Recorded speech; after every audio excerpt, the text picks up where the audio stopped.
Good afternoon, Barbados. Good afternoon, everybody. Now, of course, you know Barbados celebrates its 48th anniversary of independence tomorrow, and we're giving you another chance to enjoy the very special Bajan Living programme we did to celebrate Barbados' 45th anniversary back in 2011.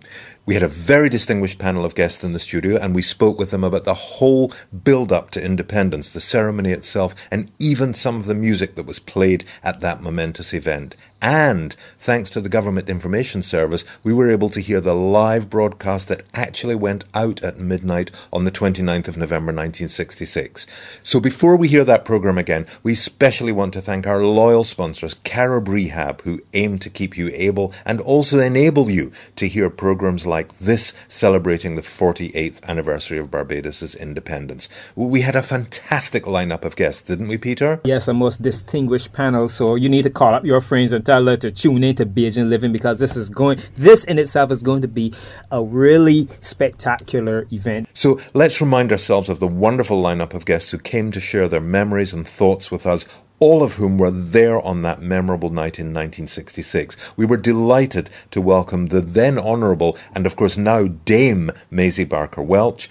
We had the Barbados Land Ship's Lord High Admiral Vernon Watson. We had distinguished broadcaster and historian Mark Williams, and the man who actually raised the flag of Barbados for the first time at midnight on the 29th of November 1966, then Lieutenant and now Captain Hartley Dottin. So we're going to have a very educational and informative and entertaining time too as well, talking about what happened all the way back in 1966. So sit back and enjoy another chance to hear the Bajan Living Special Independence programme from 2011.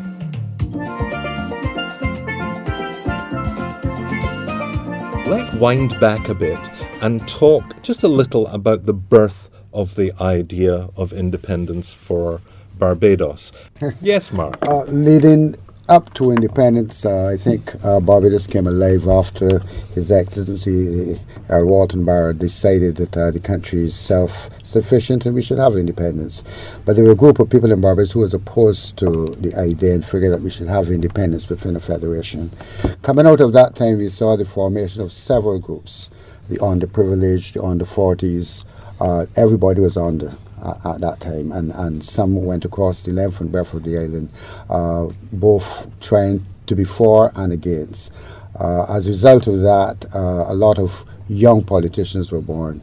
Coming out of the under 40, there have been some politicians who came after that and served the country in one form or another. But I think it was the first time we had people like Sir Bernard St. John and those people who were opposed to the idea of independence outside of a federation. But the country was alive, all alive, in the sense that the idea of independence was mooted and everybody was in for independence. You know, that's a really interesting fact there, the fact that there were some people that were actually against independence. What would have been their mindset that would have justified them being against independence? What they said was that they weren't against independence, but they wanted it in a federation. Oh, right. Federation idea was still high in their minds. Although the breakup of the federation, there were efforts to bring the little 8 together, the remaining 8 territories. Was that basically the federation less Jamaica and Trinidad? Yes. Right, yes. right. Mm-hmm. So was that the effort was quite an effort was made in that area, but then there were little tugs of war going on, and Barbados decided then that they would seek independence on their own. So this is really how that quote where they said 1 from 8. 0? 1 from No, 10. 1 from 10. 1 from 10. 1 from 0. Okay. This was Jamaica. 1 from 10 Trinidad. leaves Trinidad said, well, if Jamaica left, 1 from 10 leaves 0. Okay. And hence they pursued their own determination. You see, they thought they were the big boys at that time. You see, and it couldn't happen without them. So that was the great Prime Minister's voice. 1 from 10 leaves 0. And it for a lot of us, because we started to Art Williams at the time, Sir Art Williams, and we thought that 1 from 10 leaves 0. And we thought this was something crazy. It's only then afterwards the academic says, oh no, 1 from 10 leaves not. Yeah. Jamaica said all we had was yam and potatoes and they couldn't join us. I think after Jamaica got the independence in 62, And we had other countries within the region who was going after their independence. There was no other direction for Barbados to go other than being independent, because we saw ourselves then as self-sufficient. We were not dependent on anybody. We were not dependent on Britain or anything like that. We were doing what we want to do as a country. We were a self-governing country, and that independence was just putting on the lid on things, because we had our infrastructure was well established, and it was only a question of formality. And then, of course, we know that it wasn't a great loss to England, so to speak, to have us independent. Would not be caught on the steps. But you see, we were no longer as profitable either, because for England, right. We made England rich. That's right. And we were not profitable, so it wasn't a big thing. In some countries have to fight for their independence and go, but we didn't have to go through that method. Right. And at that time, wasn't it true that Mr. Barrow felt that Barbados had better prospects for manufacturing and agriculture and tourism than its smaller neighbours? Yes. So it kind of all just made sense. Yes. Maizie, I'm looking at you and I'm thinking family is a big thing for you. Yes, and tell me if I'm right, that around that time there would have been big family discussions going on in your house. Of course it would be, as it had been from the time I was a child, historical discussions. And the thing is that the Welch family and the Barrow family were extremely close. So even before it came as a fact, we were interested and we knew what was about to happen. And it really, all the families, I think most families in Barbados were debating and excited about the prospect of independence. Because as I said before, all our things were working, our offices, our except for governments were functioning. Government functioned, was functioning. That's right. We had just started to look at removing the vestry system and operating central government more so than just feeling around. We were actually functioning. But there's also another dimension that we should consider, and that is that at that time, Guyana, who did not participate in the Federation, they were also pursuing independence. That's right. And there was that linkage, that cooperation between the Eastern Caribbean and Guyana as well. So much so that if we fast forward a bit to independence, Barbados had joint representation with Guyana in London, where Sir Lionel Lecoux was the ambassador for both Barbados and Guyana. Yes. So there was that cooperation. And then there was the component with where Antigua also joined, and hence they gave birth now to a sort of a free trade area, the beginning of Caribbean. Captain Dottin, that must have been quite an honor, to be privileged to be the person selected to raise that Barbados flag for the very first time. When did you first know you were going to be given the honor of raising the flag? Well, let's back up a bit to find out that the decision having been taken that there would be independence. There was the question of how would it be celebrated. Yes. And no doubt there was the fanfare, and there was the consideration that there should be a parade which will mark the transition from colonial Barbados to an independent Barbados.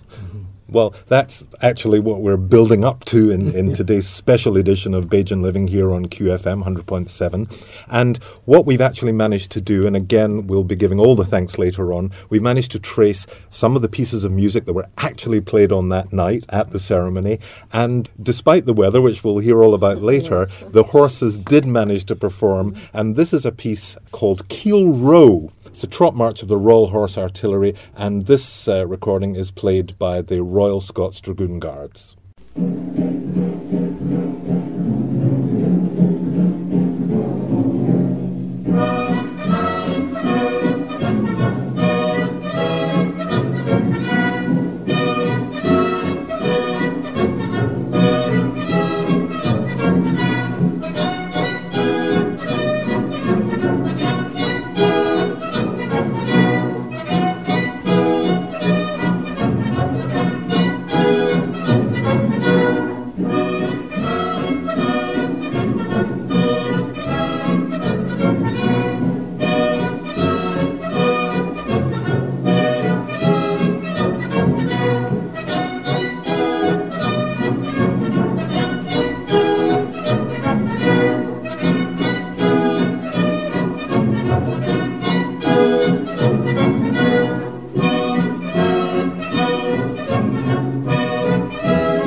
Yes, and if you had been there on that wonderful night on 29th of November 1966, you would indeed have heard that piece of music with the horses doing the trot march of the Royal Horse Artillery. You're listening to the Bajan Living Independence Special right here on 100.7 QFM. We'll be right back after this from our sponsors, Carib Rehab. Gran, not so fast. Wait for us. Come on. The shop is going to close soon and I want time to really go through the books. Since Gran got her electric scooter from Carib Rehab, she always wants to be out and about. What a joy that extra mobility has been to her. From canes to commodes, at Carib Rehab, you'll get the equipment, the expertise and the empathy to help you care for and bring comfort and convenience to aging folk. Let's go for a walk. Oh, Gran, where I want to know. Carib Rehab, caring for you for 25 years strong. Visit the Carib Rehab showroom at Friendship Estates in Michael, Monday to Friday 8 to 4 and Saturday 9 to 12 for personal and professional service. I know there are always people who feel like this. Some people are saying, I don't whether Barbados independent or not, I still got to get up and work. What difference it made to me? So were there people who felt like that they felt disattached and not committed? Yes, there were some people who felt disattached because a lot of people did not understand what independence meant. Mm-hmm. You know, for them, life was going on as usual. Nothing more, nothing different had happened, and so it wasn't as excited about independence. And then there were some people who actually liked the idea of being in a country that was controlled by the Queen and Britain, and being associated with royalty. And it would be asking the question, why is it that Barbados wanted to move away from being led by the Queen? But you see, but the Admiral Walton Barr was so effective that people more and more people became really happy about the idea of independence. So he was able to effectively change the minds of a whole lot of people about independence. Then what was then also the whole outline of the benefit of the country as far as being an independent country, having to have your own Governor General. As a matter of fact, we all know that the first Governor General was not of Barbadian background, but then when it was fully explained that everything in Barbados that needs to be moving forward, you need to look at developing your own. So people became proud knowing exactly that there will be a local Governor General. The church will have their own local, even though somewhere along the line the church was disallowed. Everything looked possible for Barbados, and Barbados started to grasp the opportunity of being an independent country. Why was it then that I understand there was an increase in migration at that time? What were those people scared of? I don't know, but I can tell you that they were migrating from 61, so 66 meant nothing to them.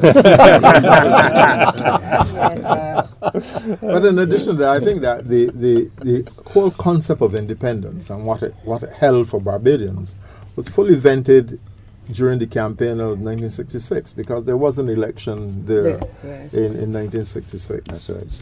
And that obviously the pros and cons would have been fully aired during that campaign. Also, back in February 1966, the Queen herself made an official visit to Barbados. Yes. Tell me, how did people react to what was clearly the beginning of the official run-up to independence? Oh, there were massive spectators all along all the routes that they had where there were tours, and the Queen did tour right around Barbados. So she was still welcome. She was welcome, yes. Mm-hmm. Barbadians always welcome royalty, but then Barbadians are polite people, and to them royalty, and those older ones had been so accustomed to royalty. That was the first visit of the Queen, Queen Elizabeth. And it was well received. Very well received. At that particular point. As a matter of fact, this was long before the London talks started. Eventually, the plans were there for independence, as Captain Dottin said. But then after the London talks, when Barrow came back with the delegation from England, there was this massive motorcade from the Grantley Adams Airport straight to Independence Square for him to announce the date of independence. Right. What was that like when the announcement came? You were just going to say... I was wondering if it was an occasion where the school children, all the school children, along the route where the train had passed. So I think that was one of the activities. The landship. What part did the landship play in these celebrations, which basically looked like they'd started in 1966 with the Queen's visit? I don't honestly remember if the landship took any part before independence, the day of independence, in her visit. There was a rebirth of the landship in 1971, if my memory goes back well. A rebirth of the landship in 1971. And at that time, as we all know, prior to independence, the landship was kind of dormant. But then from 1971, we saw the rebirth of the landship, because my memory goes back to tell me that almost every parish, and I believe the captain would agree to this, almost every parish there was a ship. But in between that period, there was this dormant situation. But then came 1971, and there was a complete rebirth of ships from all across the island. Yeah, between 55 and 60 and independence, there was very dormant. When Commander Marshall was the only person who were active with the maypole, not the maneuvers, the maypole, and he kept the maypole going till up to 71. I'm interested to try and get a sense of the difference between the attitude to independence, which was now imminent, in the country as opposed to in the urban areas. For example, in St Andrew, St Lucie. What was the feeling there? Well, as you would know, in those days, there was a great divide between urban and rural. You go up in the urban, in the rural parishes, and you think you're in another country. Go in the country. Go into the country. You know, so a lot of them were not, especially the country people who were stuck behind Grantley Herbert Adams in the country. Plantocracy. Yes, and so on, and so. There was this divide, but then in general, people began to see the benefits of us going it alone. What really was a matter of concern then, as said earlier, we were so British that we were even more British than the British. And a lot of people felt that an injustice was being done, whether it be from a colour end or it was just a normal end. People just felt, well, who Barbados think them is, looking up in the face of these, you understand? And it was like you had to fight the majority to really understand what was happening, because the majority of people at the time felt, yes, we should be independent. Why the minority? That is why you were asking about the migration. They felt that they should not be in a country like Barbados because we're not capable of being an independent country. But you see, in spite of the fact that we deplore the slavery and whatever, Great Britain had done us good in education. We had been well served in education. And so that people in Barbados understood more the history and things of that sort. I think what we could say here, both Captain Welch and myself, is that we came out of the pledge. I pledged to serve the Queen. At school on mornings, the first thing you did was make sure that you made that pledge.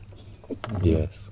Well, we are here recreating the atmosphere and the feel of Barbados in November 1966 as the lead up to the ceremony. And again, for those who were at the ceremony, you would remember that Handel's Scipio, which is a slow regimental march, was being played. And we've got to get to talk about the weather. We'll talk about that when we come back, because everything was difficult. So here, to recreate that atmosphere, is Handel's Scipio, played here by the Grenadier Guards Band.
You're listening to the Bajan Living Independence Special right here on 100.7 QFM. We'll be right back after this from our sponsors, Carib Rehab.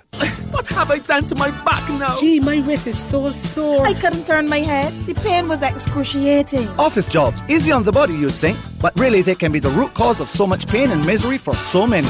Long hours in front of a computer, all without stretching out those muscles. And then, back pain, stiff neck, aching shoulders, sore wrists. Carib Rehab to the rescue. Carib Rehab has the products: back supports, foot rests, wrist rests, adjustable document holders, monitorizers to help you remedy and avoid workstation related injuries. Carib Rehab, the specialist in ergonomic and office safety. Carib Rehab, caring for you for 25 years strong. Visit the Carib Rehab showroom at Friendship Estates in Michael, Monday to Friday 8 to 4 and Saturday 9 to 12 for personal and professional service.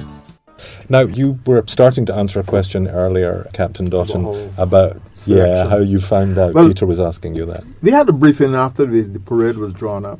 When the plans for the parade were being formulated, all the officers had a briefing, usual briefing we had. And they said, look, there will be a flag raising. And you, Hartley, junior officer, you, Hartley, you will be raising the flag. Let me warn you that they had hitches in some of the others that were raised in the Caribbean. That's a good start. And we wouldn't want to follow suit. The other warning you have is that the officer who organized those two will also be organizing the one here in Barbados. Oh dear. But what we were able to do is to get him to concentrate on the fireworks display and the things outside of the military, and left the military things to us. So that went off fairly well, except that he was briefed as to what was going on, when it would go on, who would be responsible, etc. All the practices, etc. So we had quite a lot of practices within the context of the weather, so that we were accustomed to it. But you never get accustomed to weather that comes towering down 2 days before the parade, and even on the same morning of the parade. And we were hoping that we can get the fire service, try to get it dried out, try to get some of the water off. Didn't work. As soon as they got it off, another shower came down and it was back on it again. By which time the field was completely waterlogged. And it was more skating than marching. But I think that the euphoria of the moment carried the guys along, and we had an excellent parade in spite of the conditions. Well, I know there are a lot of personal stories that can come out of this, and my story is that at that time I was 39 with 4 children. My husband had just resigned from the civil service at age 40, and we were not invited to the special things. But of course, being interested in we all went down to the garrison. And it rained so badly. My little boy of 8 couldn't see well. And a teacher from Queen's College called John Dottin, Englishman, took my son on his back so that he could see what was going on. I mean, I will never ever forget that.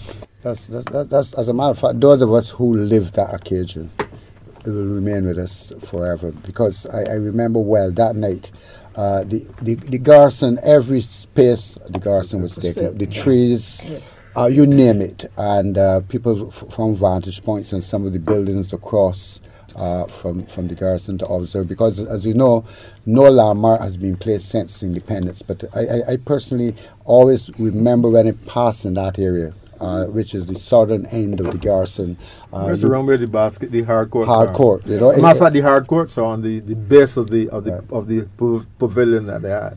And I think Mr. Dottin could confirm this. This was the first time that we saw what could be considered as a stand made of precast concrete, because a temporary provision was made of this stand with temporary concrete. And what was important at that particular time is that as early as 4 o'clock in the afternoon, imagine the ceremony starting just by 11 o'clock. Yeah, it says here 10:30. The guest droves of people from all across Barbados were heading to the garrison. head into the garrison. Thanks again to the Government Information Service. We were given the whole Barbados Independence Celebration Programme, which ran from the 27th of November right through to the 4th of December.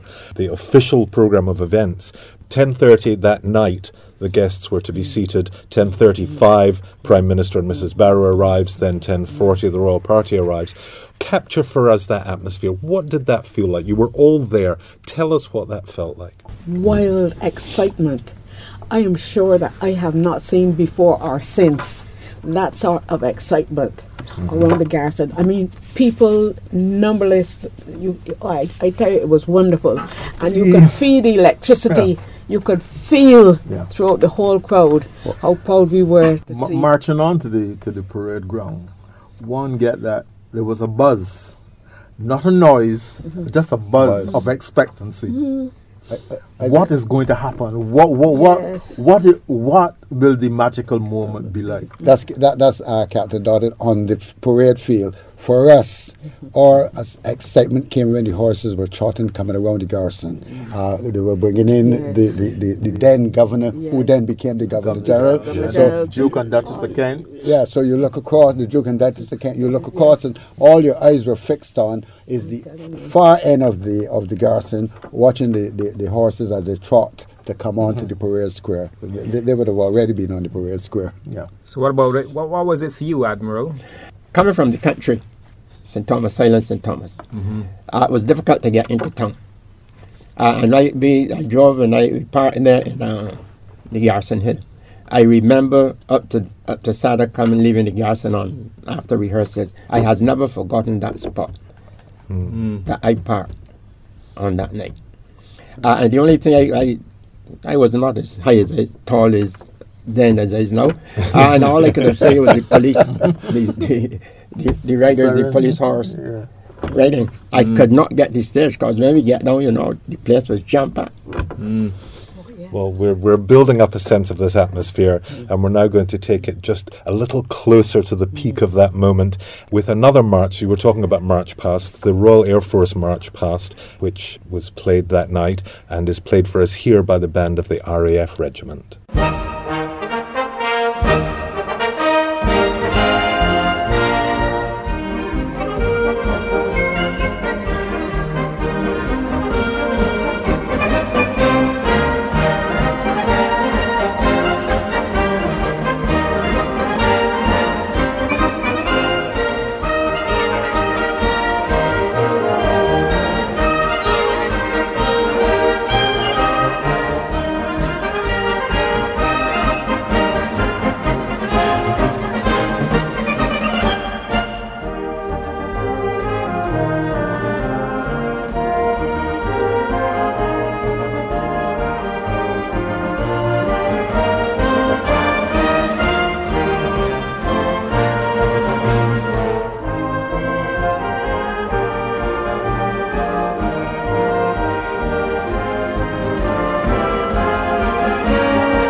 You're listening to the Bajan Living Independence Special right here on 100.7 QFM. We'll be right back after this from our sponsors, Carib Rehab.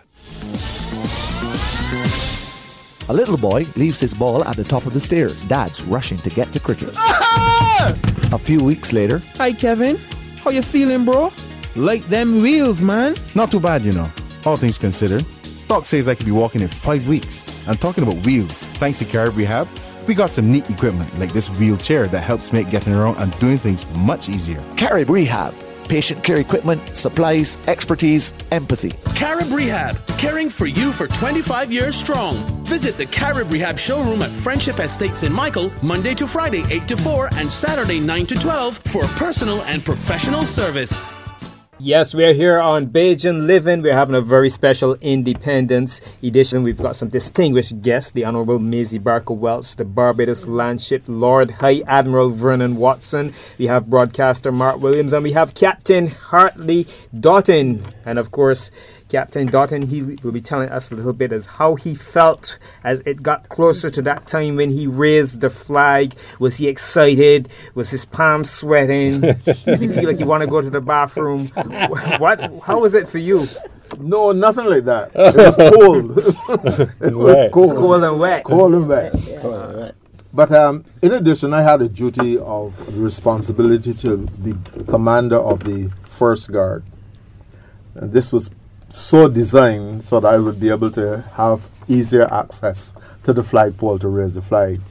Now, that position is usually for a very senior officer. And here I must, and I've always commented that Major Leonard Banfield, who became Colonel Banfield, who he organized the parade, and he gave me that latitude, said, okay, for convenience, we have to have this thing done properly, so you will have to command the First Guard. So my initial thoughts were occupied in ensuring that that guard was well in order and performed that part of the parade. Because in addition to that, we marched past and paid compliments to the dignitaries in slow and quick time. And you can imagine, quick time you're all right, but slow time, it's a skating along throughout the garrison. And therefore, the first part was concentrating on getting that part done.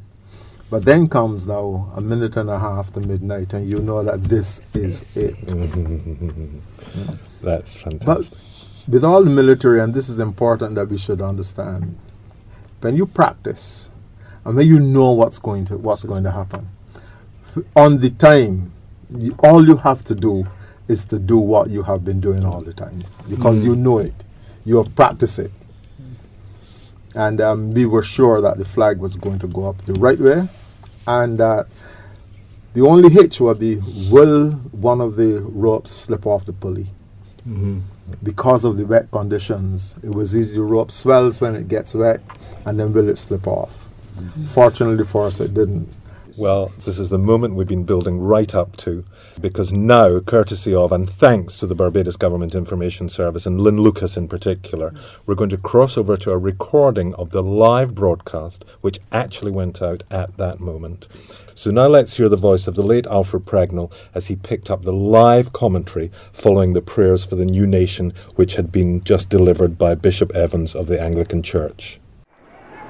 Marching across now to the parade centre there, and the flagpole is Commander of the Royal Navy, Lieutenant Commander Brown, with him Lieutenant Dottin, and coming out from the Royal Box is the Governor-General of Barbados, Sir John Stowe, and the Prime Minister, Mr. Errol Barrow. And this is the climax of the whole evening, and the beginning of what we hope is going to be really a tremendous new era for us.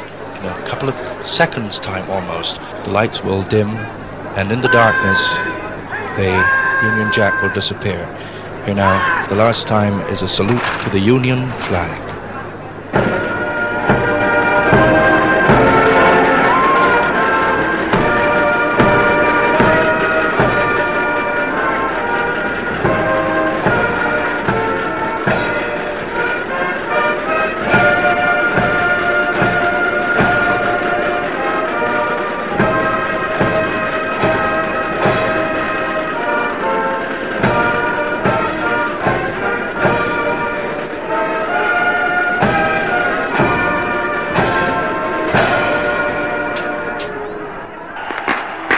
Begin to burst. 341 years of British rule does not disappear so easily, and there coming up is the flag of Barbados, to a tremendous roar from the crowd here, a tremendous surge of national spirit. They present arms, the whole parade presents arms.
hundreds and thousands of Barbadians who come here to witness this momentous occasion, as fluttering now in the breeze is our national flag, composed of 3 equal vertical panels, the outer panels of ultramarine and the center panel of gold. And Sir John Stow and Admiral Barrow shake hands. A tremendous burst of fireworks, a tremendous flutter of green sparks as rockets shoot off into the air. The Prime Minister, with both hands held high, and tonight sporting a gold and blue cummerbund with his evening clothes. In the glare of spotlights and flash bulbs, himself and His Excellency the Governor General, we are now going to join the microphones in the royal box, where His Royal Highness the Duke of Kent will deliver a special message from Her Majesty Queen Elizabeth. I have it in command from the Queen to read the following message from Her Majesty.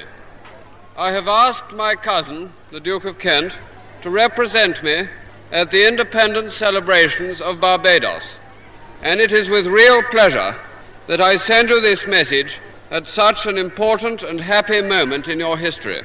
My husband and I are very glad to have been able to visit your beautiful island earlier this year and to meet its people.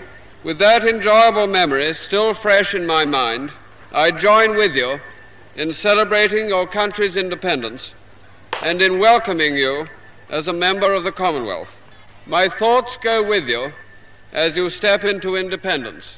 In sending you my good wishes, I pray that God may bless and guide you throughout the coming years.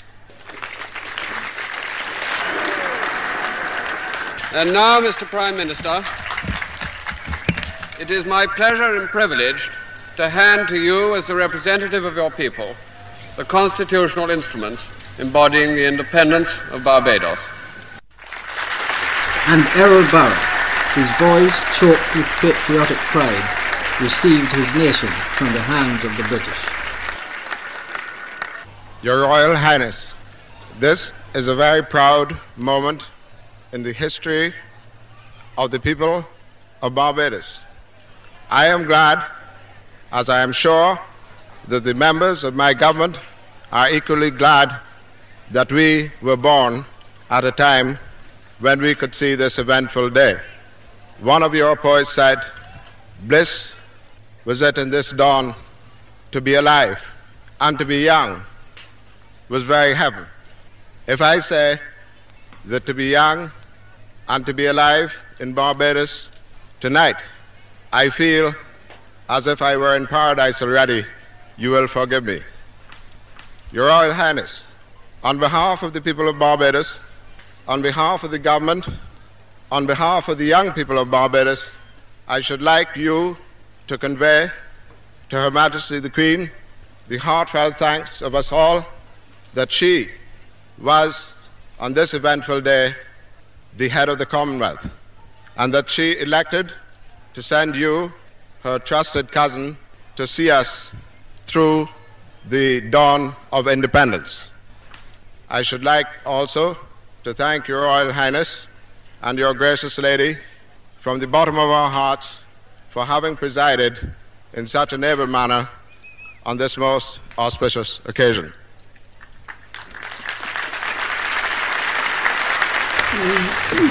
That was something else. Oh, marvelous. We actually live that. Yes. We know we live Yes, that. yes, We know we yes. live that. This is the most auspicious occasion for real right here on Bajan Living, and I felt a certain level of excitement as a young person. You know, I feel privileged this afternoon to be able to hear the actual recording, you know, and I could actually feel the excitement. I could hear it coming through the audio, and here in the studio too, we were talking about all the exciting things. I can see that you all were stimulated too as well. As a matter of fact, I was looking across at Maizie, and there was something about her face, a glow. Yes, it was. You see, the thing is that, in spite of the fact that everybody in the country knew what was happening, my family and ours had a close bond, and I was there. I listened to him even before the actual event, what his plans were and so on. And so for me, it was really a magnificent time. Well, I'm not even a Bajan, and I got goosebumps listening to that. I mean, I really did get goosebumps. What was it like to hear your own national anthem for the first time at a formal occasion like that? You can't imagine how you felt. Your heart felt. You felt very, very proud, ecstatic.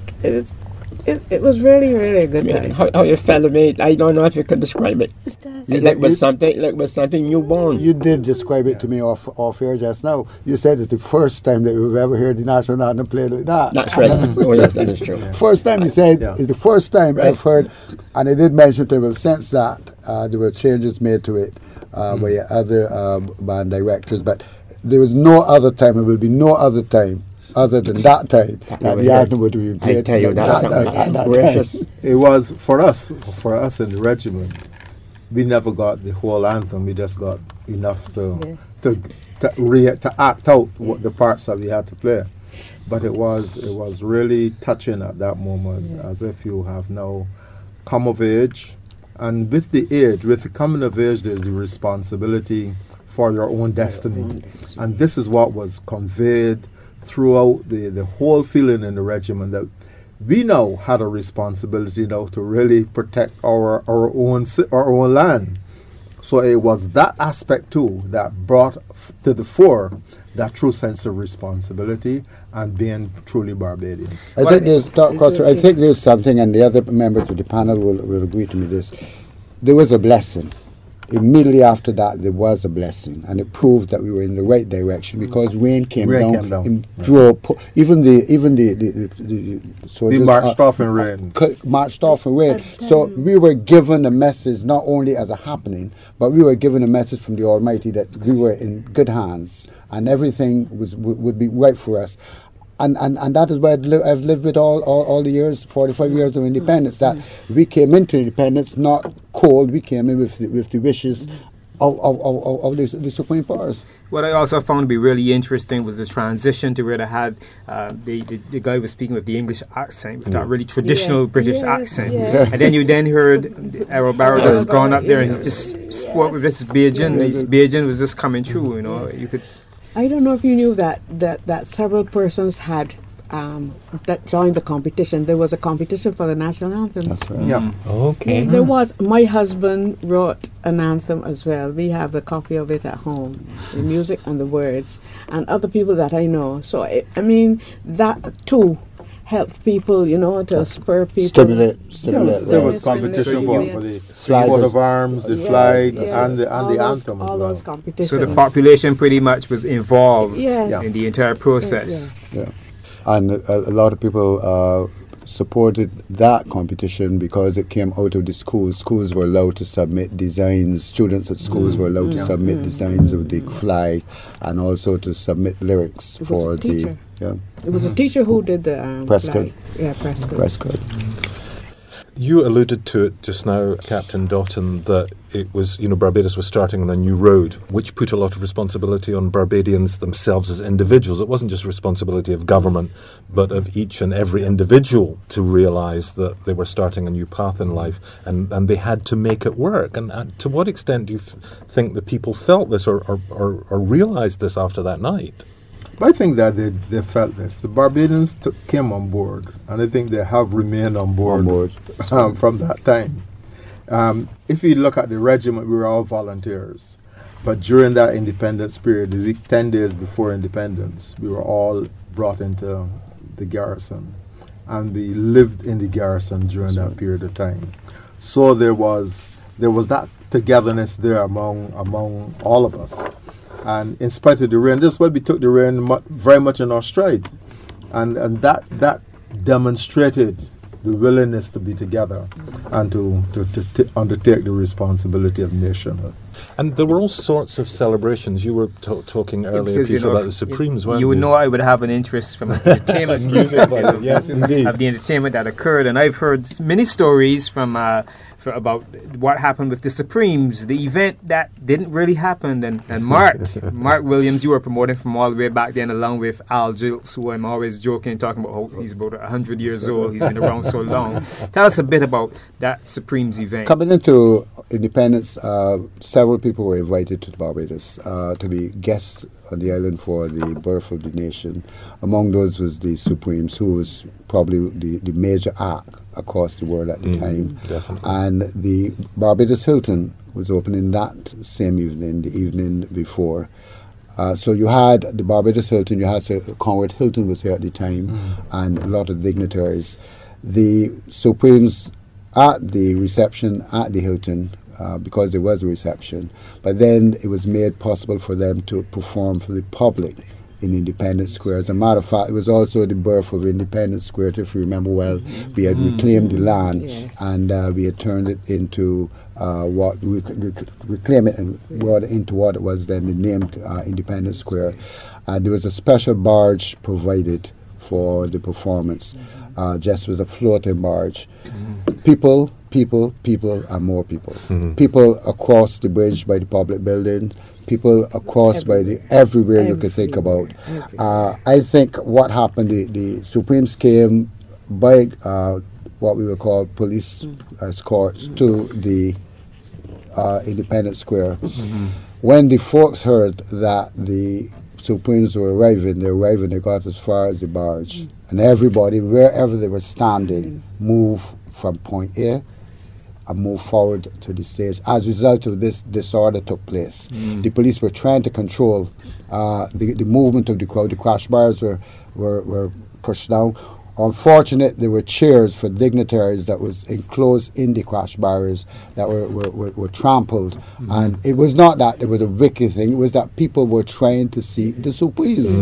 People were trying to hear the Supremes. Unfortunately, the sound system in those days was not adequate to say that you would get a performance. So here it is, you had people who were across by Manning, you had people who were over by Barnes, you had people who were across the other side. Each of them surged now to the front Independence Square to see what was happening. Disorder came, the police had some pressure on their hand, eventually they controlled it.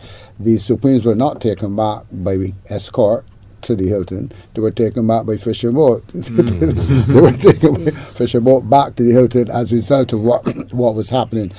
Police controlled that in a matter of hours. I would think being there, I observed everything from up top Speedbird House. I was on top of Speedbird House. At that time I was working at Family Guardian, which was an insurance company within the area. So you were actually looking down at the disturbance. Police controlled it after. Maizie, you were saying you were there. I was there because, you see, it appealed to us because there were 3 black women. Yeah. This was a great part of the excitement, these 3 black women. So I took my daughters, went down there. There were about, I suppose, 12 and 13 or so at the time. And then it seemed as though the crowd would overtake us.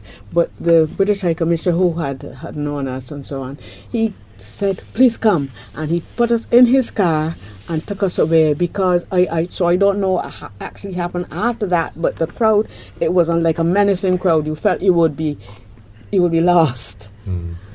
So tell me, Maizie, of which Barbadian achievements are you the most proud of? So many things.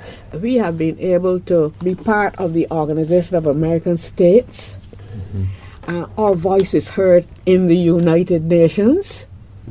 We are respected part of the Commonwealth Society, because lots of the countries of the Commonwealth who are now independent, we have gathered together. We are part of the Commonwealth. Part of it is. We are part, and we are listened to when we speak abroad in the big councils of the United Nations and other things like that. I mean, there are so many things, and women have progressed up to a certain level, but I must tell you that I am not completely happy that they haven't got further than where they are. We would expect you not to be completely happy. One of the things that impressed me is that we have had great leaders throughout our period of time.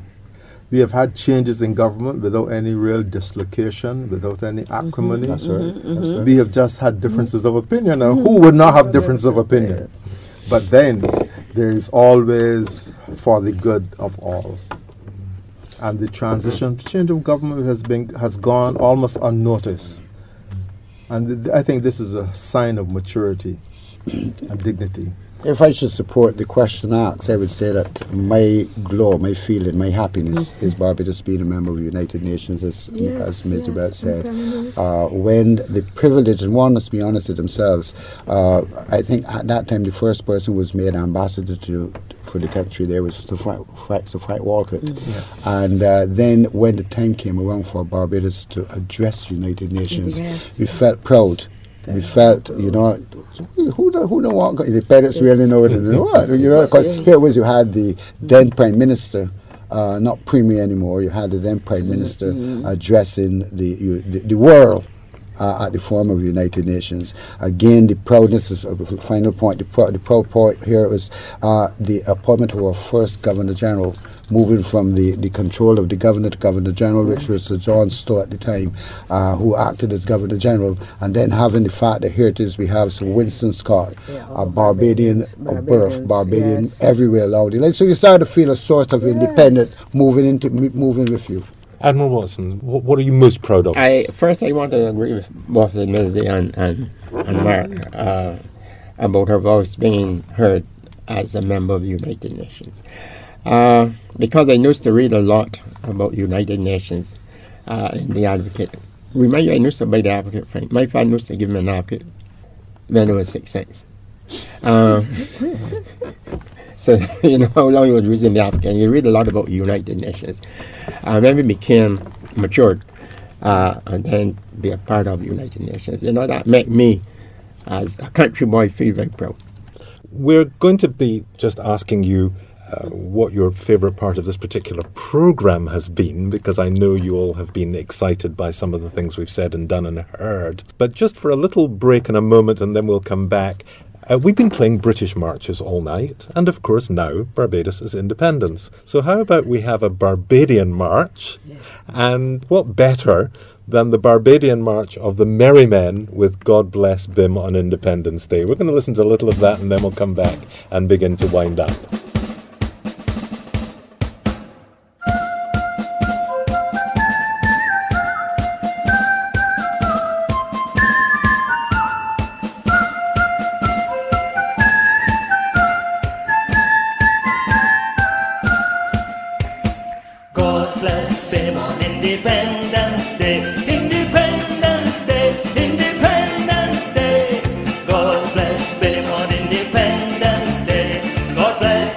Mark, you were just giving me some corrections, you were just being more specific. What is important, as you said, that we listen to the British music for independence, but right after that, a lot of the tunes that were made, for example, this one by the Merry Men, Matilda, and West Indian Boys and Marching, and those tunes were the scores were written. There were some of these that were written by Barbadians, yeah. Barbadian members like Pak Shibak, Tim Shimama, and the Policeman, Little Brown Girl, Brown Girl in the Ring. I know Matilda. those sounds. They were all composed. There were later on other parades. We had about 5 or 6 Barbadian folk songs on the march. The officers were marched on the 24th anniversary. They were marched on to Pak Shibak when the officers went on parade.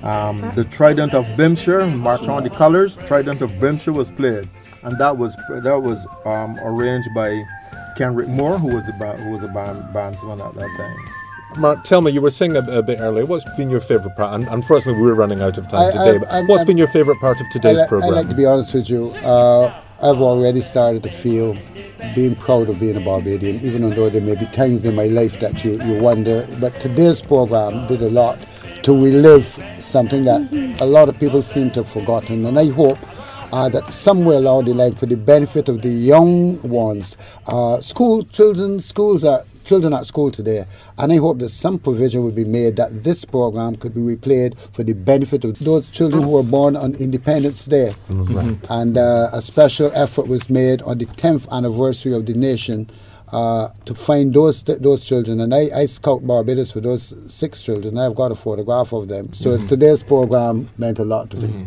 What's been your favourite part of today's program? That is excellent. I agree with Mark. I agree with Mark all the way about this program. This again make me feel like when I first started to organise landships in Barbados, as Mark said, around 71. Because after independence, this independence did a lot for us. Because having the landship at independence, then I decided that the landship must continue. Yes. Maizie, your favourite part of today's program? The reliving of the excitement of the whole thing.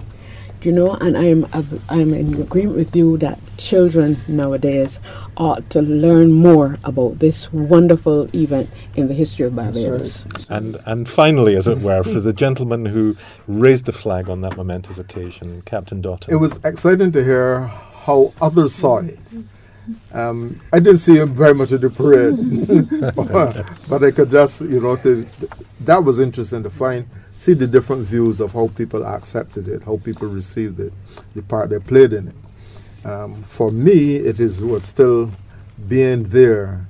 Well, you've been listening to Bajan Living, and we have a lot of people to thank very quickly for helping us put this program together, for their kind assistance in finding the original music that we played on that special night. Thanks to Grace Pilgrim. Thanks also to Lynn Lucas at Barbados Government Information Service for that wonderful recording, which seems to have brought back so much emotion, so many memories. And we wouldn't have been able to bring you this wonderful program without the support of our loyal sponsors, Carib Rehab, who aim to keep us able and enabled us to bring you this Bajan Living Independence Special. And of course, a big thank you to our very special guest. Yes, we want to thank our special guest, the Honourable Maizie Barker-Welch, the Barbados Landship, the High Admiral Vernon Watson, Captain Hartley, Dottin, and broadcaster Mark Williams from Looking Back Friday on 100.7 QFM. Well, as is our tradition, I shall say goodbye, Peter. Goodbye, Peter. Goodbye, everybody. Thank you very much. Goodbye, Kimberly. Thank you so much.